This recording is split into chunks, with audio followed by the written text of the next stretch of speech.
All right. Well, I'm really excited today to talk to David Bazzetta. David, you are an alum of Walsh College's Doctor of Management program. So I'm really excited to really hear about how you came to choose that program and what you learned about it. And you also have had an extraordinary professional career and some really interesting things that have happened that have really led you to where you are today.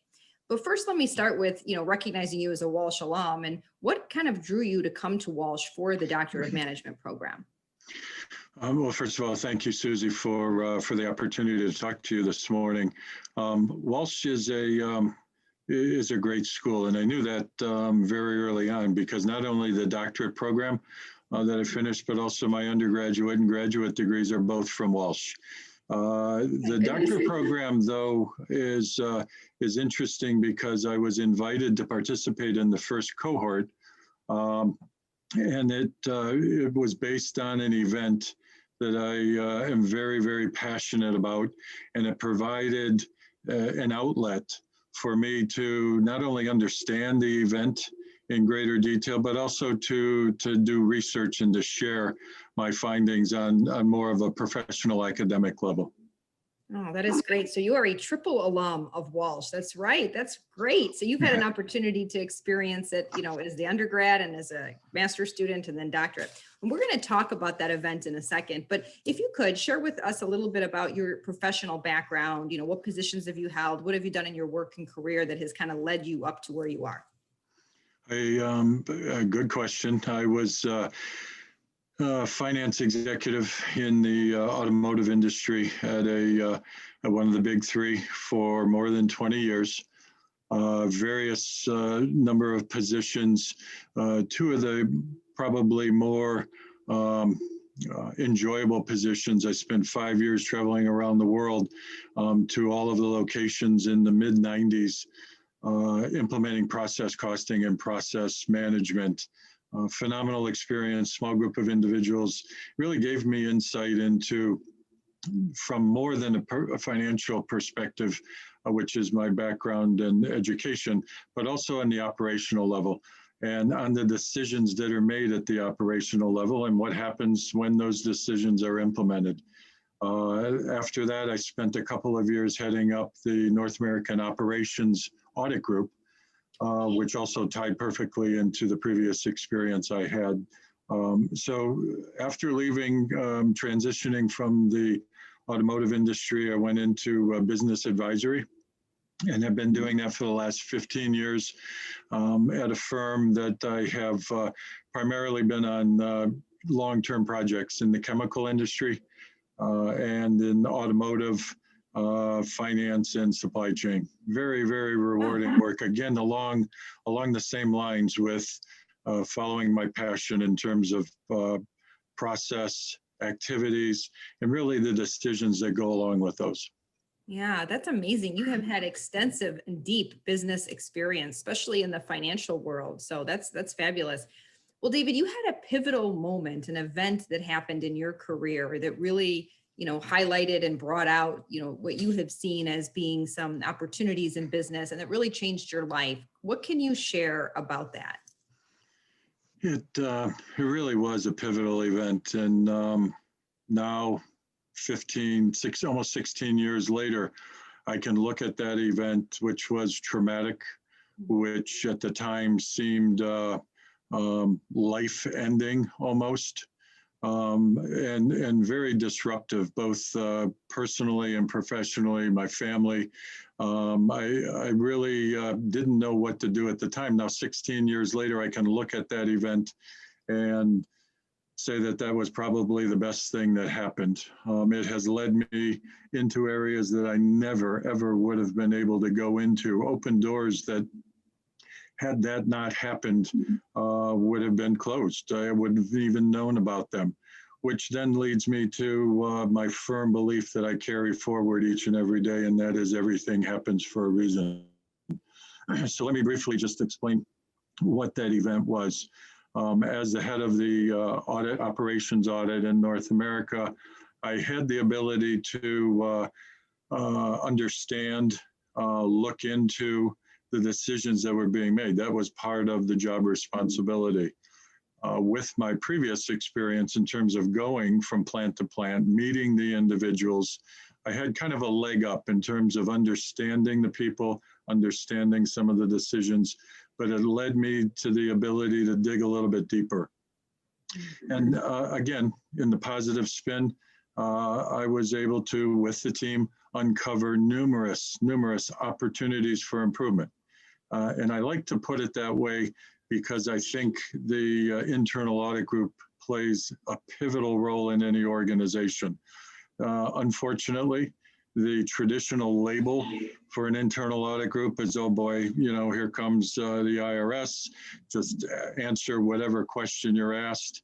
And it's very unfortunate because it can be a tremendous win-win opportunity and learning experience for both sides. So as time went on, many more opportunities for improvement were discovered. Some of them crossed over the line of morality and legality and definitely ethics. Again, putting just a positive spin on it, the attempt was to work internally, try to understand how remediation could be determined and implemented. Unfortunately, that wasn't the desired outcome. It was to keep everything quiet. It was to kind of just let it go, turn your head, don't write it up that way. That's politically sensitive, so let's not put that into the report.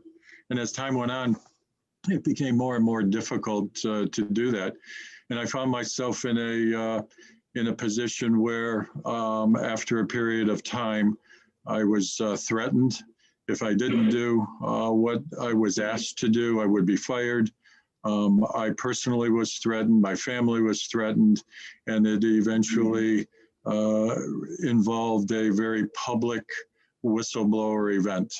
That was not the first attempt to communicate the illegalities and ethical discretions that were being made. That was all done internally, but it was not taken as the way it was intended, which was to be, again, the opportunity for improvement. It was just kind of set aside.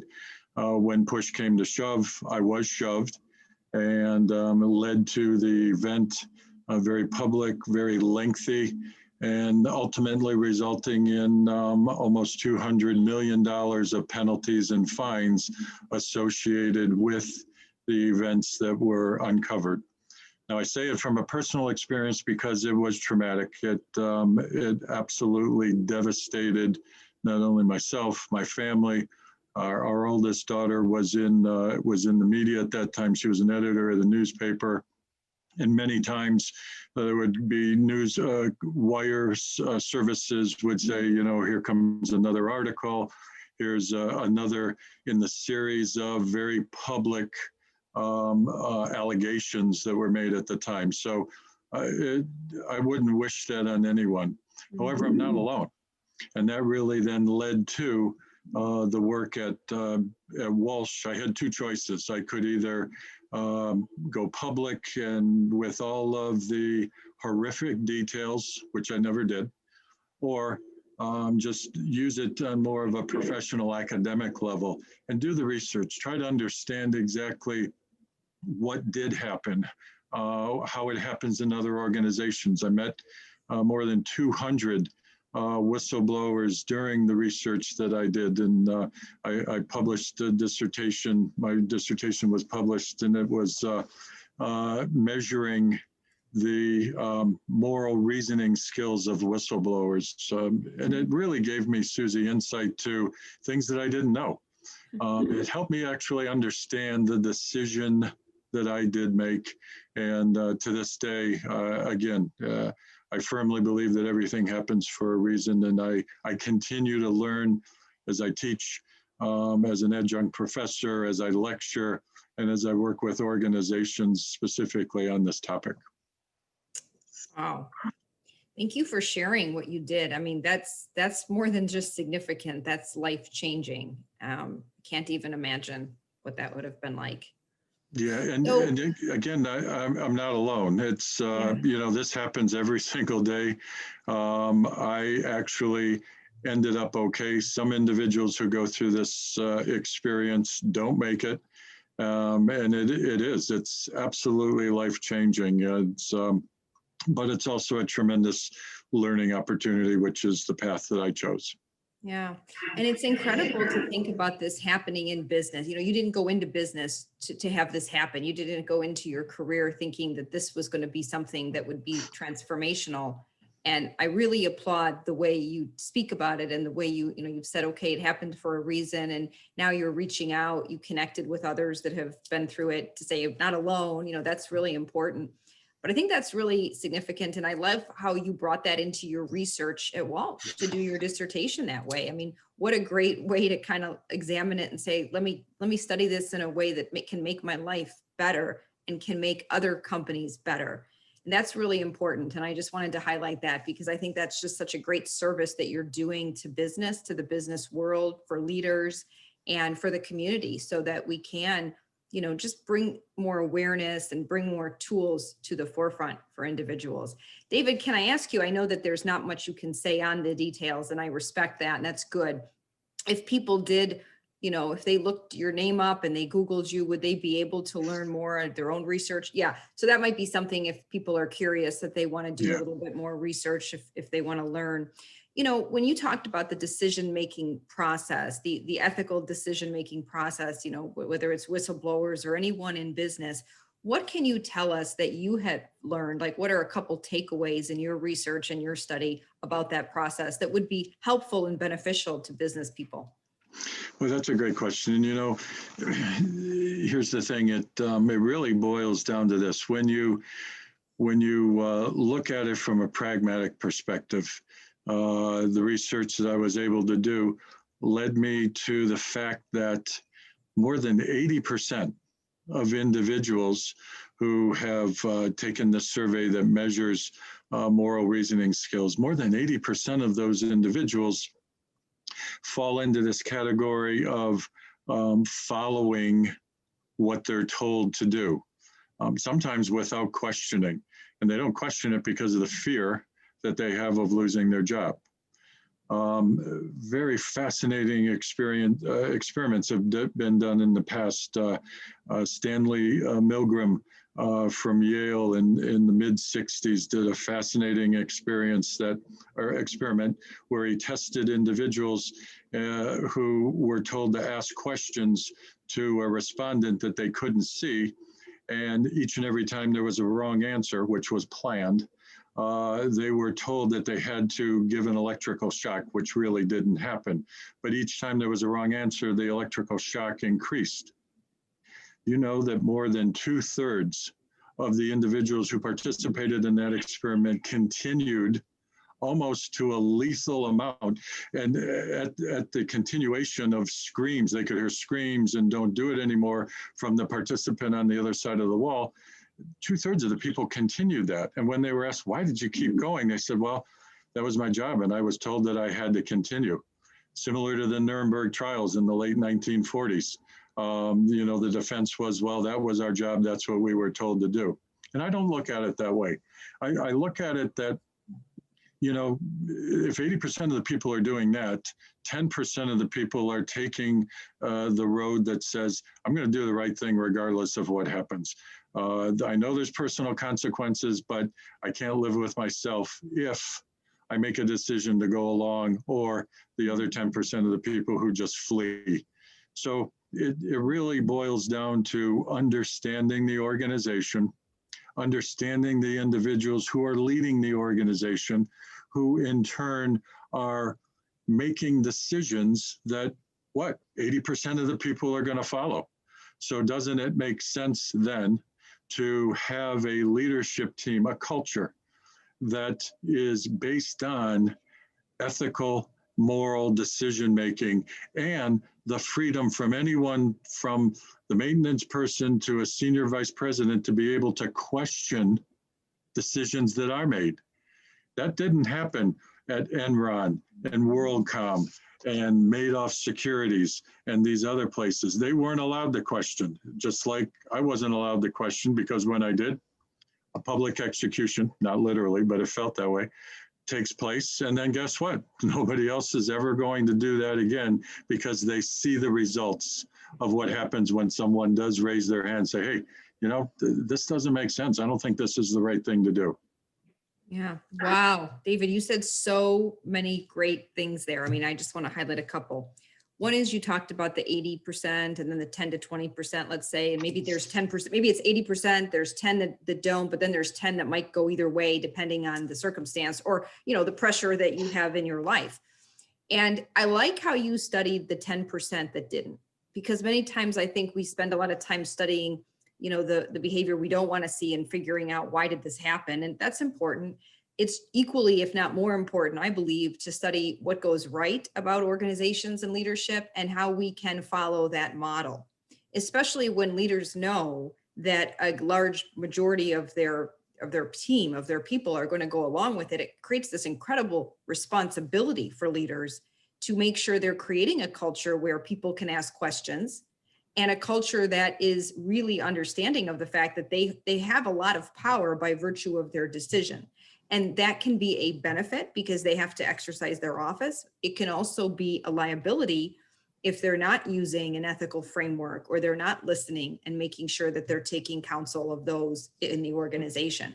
So those are just some, you know, really tangible leadership nuggets that I believe every business could take away and say, wow, we could implement this, you know. And you don't have to be in a leadership role to be a leader, right? I mean, you can, Simon Sinek says, if you look out for the person to the right of you and the left of you, you're being a leader in that way. And that a lot of it is self-leadership.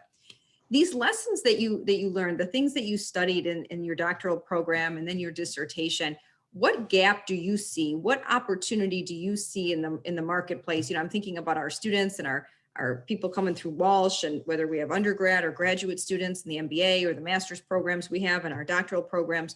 What would you, say to them if they're coming through the programs and they're studying things? What gap areas do you see that we can apply in the business world to really change, I would say, to change the culture? So what happened to you, what happens to so many, really, either doesn't happen or is such a small percentage that it's handled right away. I mean, what do you see as the gap? A couple of things, Susie. I think first and foremost is we need to focus our attention on ethics and morality, not so much on the class that everyone takes in the academic pursuit of a college degree. There's usually one class on ethical theory, and okay.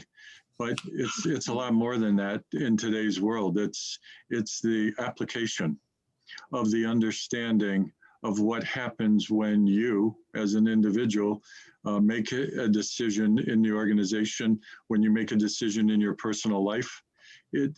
There's no distinction between ethics at work and then drive home or get home and say, okay, I'm done with that. No, it's a life structure, and it starts from the time we're born.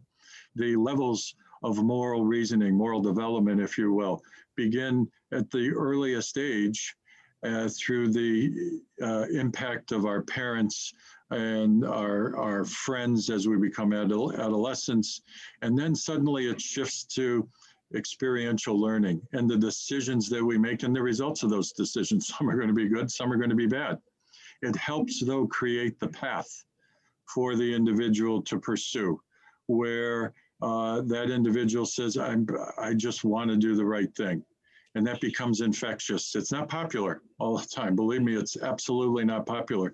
But given what's going on today, think about it. People are coming out of this crisis, and what's the first thing that's happening? Businesses are saying, well, for the last 9 months, we've been devastated. Now, what are we going to do? Well, let's ramp it back up. Let's get back to where we were. Hopefully that doesn't mean shortcuts, but for many businesses, there's been an economic devastation that has now created this gap, as you called it, that how are they going to fill in the gap? Are they going to fill it in quickly, take shortcuts? Hopefully not. But that's going to depend on the culture and on the ability for every individual in the organization to have a voice. So I think those Yeah. two things, especially during these times, and I've lectured around the world and I've given workshops, it's such an extremely, do you want to rely on a whistleblower in an organization, which you're going to find a few, or do you want to rely on that organization having a systemic culture that permeates its way up from the bottom all the way to the top and from the top all the way down? And I would offer that the latter is more of a recipe for success. Yeah, no, I agree with you 100%. I also like how you talk about how these ethical decisions that we are confronted with, they're not just localized to, singular events in history that might have resulted from something, we look in the news and we see what happened with companies and corporations, but that they really face us at every phase of the business. So the example you gave about businesses coming back online after the pandemic, they're going to be faced with decisions that may have complications and consequences because they're balancing financial considerations with survival, with, compliance and reporting. And if, I think you and I talked about this and you shared, when people are asked about, would you make ethical decisions? Would you do this? Like if you ask people on an exam or an assessment, they'll say, yes, of course they will. Most people want that. The tough part comes in when you're actually in that decision. And now all of a sudden pressure is being put on from various sides. And you're saying, well, it's not so clean. Or if I do this, there, like you talked about, you were threatened, your family was intimidated, there were all these things going on. And sometimes people just think, well, it's not worth it. And you can see why. So I think it's really important just to highlight it and to have transparency, especially in businesses. Leaders create that culture. So it's really incumbent on leaders and company managers to create a culture where people feel safe and where transparency is embraced, so you don't even get down that road where you have those issues. Yeah, and just another quick short story for you. When you talk about leaders, future leaders are coming out of academic institutions today, right? So recently, Ohio State did a survey of students, not just at Ohio State, around the country. It was over 100,000 students participated in this survey. And one of the questions, most revealing, most troubling for me, one of the questions was, would you do anything necessary to achieve a passing grade? 70% of the students said they would do anything necessary, which when you read between the lines, that means anything. And so if they're doing that just to achieve a good grade, what are they going to do when they get into an organization, when there's the pressure in terms of financial results, individual results? 5,000 people at Wells Fargo had the pressure of trying to meet quotas and obligations. That individual pressure it comes from the top. It comes from someone who's made a decision to create that individual pressure. And so it all can be traced back. That's part of this assessment that I've been doing with individuals and with organizations. And it's really revealing when you boil it down, when you look at all of the pieces that go into it. It's not just a whistleblower, it's not just an event, it's the culture, it's the makeup. Because you know what? Even after the event that I went through, guess what? Other events continued to happen, not maybe as public as the one that I was involved with, but it didn't stop. And it's not going to stop until you take the necessary steps to permanently create a culture, as you said, that makes it easy, free, without retaliation for anyone to speak their mind and have their voice heard. And that's much more difficult to do than it is to say. I recognize that. David, thank you very much for your time today. I mean, I think we're hearing that there's just so much of a need and an opportunity for businesses to lean into this space and really to train up the next generation of, business professionals, leaders, entrepreneurs, managers in business ethics and ethical decision making, because they have to understand that it's not even just making of the decision, it's creating of the culture where good decisions can be made. And that's actually a good thing for the company, not only from an ethical standpoint, but from a financial one, because the cost of poor decision-making coming to light, the investigations, the press can be just toxic and it can end the company. So there's definitely not only an ethical obligation, but I would suggest a financial one as well. But David, we'll keep talking some more because I have a feeling that this is a very important topic. It will be a very important topic. It has been now post COVID and, coming into the age that we're seeing of just more transparency, more authenticity. It's just really valuable. But if you could share a little bit right before we end about how folks can connect with you if they want to work with you or learn more about your assessment and the research you've done. If someone says, wow, this would be really helpful for our company, how can folks reach you? Yeah, a couple of ways. First, thank you, Susie, for this opportunity this morning. I think it's, for me, my passion and always interesting to be able to talk about this topic because I think it's so important. I hope it's going to remain with me for the rest of my life.